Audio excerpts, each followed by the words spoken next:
सांसद कुरुक्षेत्र श्रीमान भाई नायक सिंह जी सैनी और उनके साथ गुरुकुल प्रबंध समिति के माननीय प्रधान पूर्व मंत्री श्री करणदेव कांबोज जी, वो दोनों हमारे इस आयोजन में अतिथि के रूप में, मुख्य अतिथि के रूप में पधार रहे हैं। माननीय सांसद महोदय, ऐसा बहुत अभिनंदन और बहुत स्वागत।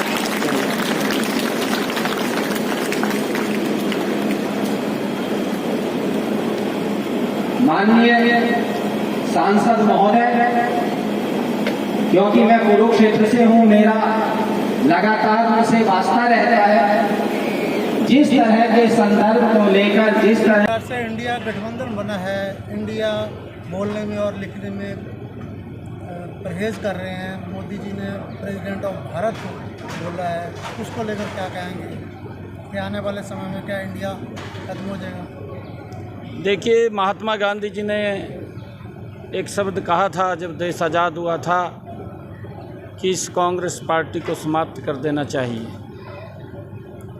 परंतु इन्होंने अपने स्वार्थ सिद्धि के लिए उन महान क्रांतिकारी वीरों की जिन्होंने कुर्बानियाँ दी, उसको आधार बना करके देश को लंबे समय तक इन्होंने इसके ऊपर शासन किया, और शासन किया जिस गति से देश को बढ़ना चाहिए था। देश उस गति से नहीं बढ़ पाया, उसके अंदर भ्रष्टाचार था, और भ्रष्टाचार के कारण गरीब व्यक्ति गरीब होता चला गया, उस तक वो सुविधाएं नहीं बनी, और उसके कारण से जब भी चुनाव आता था ये लोग बोलते थे गरीबी हटाएंगे, गरीबी नहीं हटी, परंतु नरेंद्र मोदी जी के नेतृत्व में वो योजनाएं बनी, 9 वर्षों के अंदर बनी, धरातल के ऊपर उतरी, लोगों तक डायरेक्ट लाभ मिल रहा है, कहीं पर कोई भ्रष्टाचार नहीं है। नहीं तो इनके प्रधानमंत्री बोलते थे मैं 100 रुपया भेजता हूँ, 15 रुपया नीचे जाता है। आज देश का मीडिया एक नरेंद्र मोदी जी के नेतृत्व वाली सरकार में बोलता है कि नरेंद्र मोदी 100 रुपया भेजता है और नीचे 100 रुपये जाता है। जब भ्रष्टाचार के कारण इन लोगों की दुकानदारी बंद हो गई है, लोगों ने उस दुकानदारी को नकार दिया है, और ये इस प्रकार की बयानबाजी करते हैं कि मोहब्बत की दुकान खोलेंगे।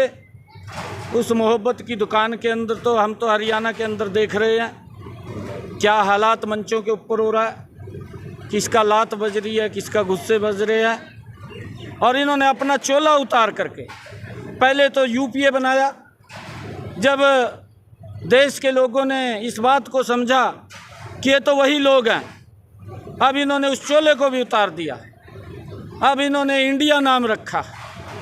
परंतु जो व्यक्ति भ्रष्टाचार के अंदर लिप्त हो जाता है, वो कपड़े बदलने से कुछ नहीं होता, दुकानदारी बदलने से कुछ नहीं होता, क्योंकि इनकी जो इनका रुतबा है, जो इनकी वो ख़त्म हो चुकी है, विश्वसनीयता ख़त्म हो चुकी है, देश इनके बारे में जान चुका है, और इनका 2024 के अंदर फिर सुपड़ा साफ होगा। संसद जी, जिस प्रकार से आप आर्य समाज के उस गुरुकुल में आए हैं, आर्य समाज मूर्ति पूजा से परहेज करता है, मूर्ति पूजा नहीं करता, तो इसको कैसे देखेंगे? तो मूर्ति पूजा तो जैसे बढ़ रही है, आर्य समाज एक कट्टर हिंदू की शक्ति कहलाता है, क्या कहेंगे? नहीं, देखिए, इनका अपना अपना विचार लेकर के चलते हैं, परंतु ये भारत एक है।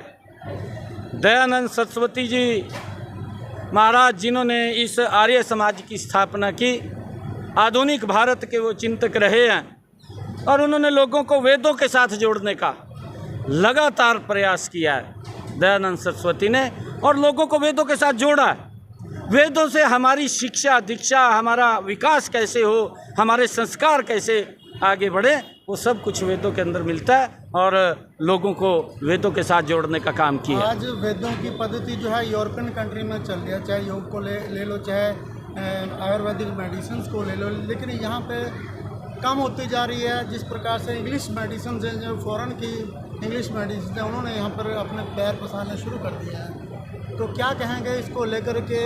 आयुर्वेदिक इसको ज़्यादा तवज्जो देनी चाहिए। जैसे सरकार ने भी इस पर काफ़ी काम करना शुरू किया है, लेकिन फिर भी इंग्लिश मेडिसिन पे नहीं, देखिए हमारे यहाँ पर ये पहली बार है, मेरे ही कुरुक्षेत्र के अंदर आयुष कृषि विश्वविद्यालय वो इसी सरकार के अंदर आदरणीय नरेंद्र मोदी जी के और मनोहर लाल जी के नेतृत्व के अंदर बना, जिस ये हमारी आयुष की पद्धति है ताकि ये ज़्यादा बढ़े, लोगों के अंदर ज़्यादा जाए, और उसके लिए अलग से उसकी एक काउंसिल भी बनी है, काउंसिल बना करके उसको शक्तियाँ भी दी हैं ताकि इसका प्रचार प्रसार, लोगों को इसके साथ जोड़ना, इससे लोग इलाज करा सकें, उस पद्धति के साथ जोड़ने का काम भी ये सरकार लगातार कर रही है।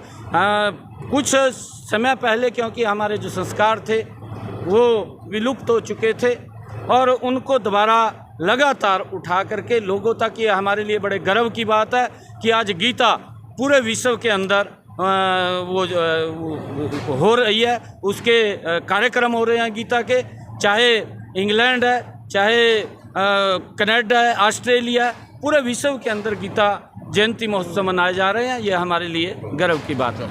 G20 का सफल आयोजन है, उस बारे में क्या कहना चाहते हैं, और जो सनातन पर अटैक हो रहे हैं उस विषय में क्या कहना चाहते हैं? देश के लिए, देश के 140 करोड़ लोगों के लिए ये गर्व की बात है कि आज भारत G20 की अध्यक्षता कर रहा है और हमारे देश के यशस्वी प्रधानमंत्री, दुनिया के नेता आदरणीय नरेंद्र मोदी जी के नेतृत्व में इस G20 का एक बड़ा, देश को भी दुनिया को भी इसका बड़ा लाभ मिलने वाला है।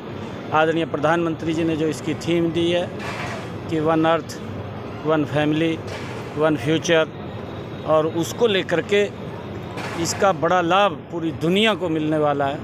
और जो भी बातें यहाँ पर हुई हैं उन बातों से देश के अंदर एक बड़ी सकारात्मक सोच गई है और उससे देश को भी बड़ा लाभ मिलेगा, दुनिया को भी बड़ा लाभ मिलेगा जब हम एक प्लेटफॉर्म के ऊपर बैठ करके बातों को करेंगे।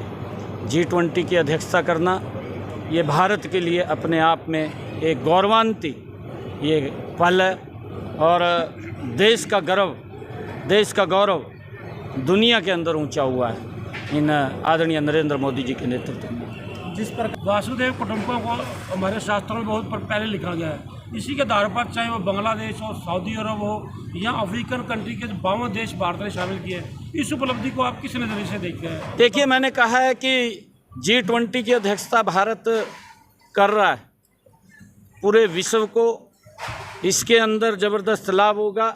आदरणीय प्रधानमंत्री जी ने इसकी थीम भी यही रखी, मैंने जिसका जिक्र किया कि वन वर्ल्ड, वन फ्यूचर और one earth, one world, one future. ये आदरणीय प्रधानमंत्री जी ने उस थीम को भी रखा है। आज सारा विश्व इसको मान रहा है जी। ऋषि सुनक जो इंग्लैंड के प्रधानमंत्री रहे हैं, यहाँ पर मंदिर में नतमस्तक हो रहे हैं और वो गर्व कर रहे हैं कि मैं हिंदू हूँ। लेकिन हमारे ही जो देश के लोग हैं सनातन पर अटैक कर रहे हैं, हमारी संस्कृति पर अटैक कर रहे हैं, ऐसा क्यों? चाहे वो राजा हो या अनिरुद्ध। देखिए, मैं ये मानता हूँ कि उन लोगों को,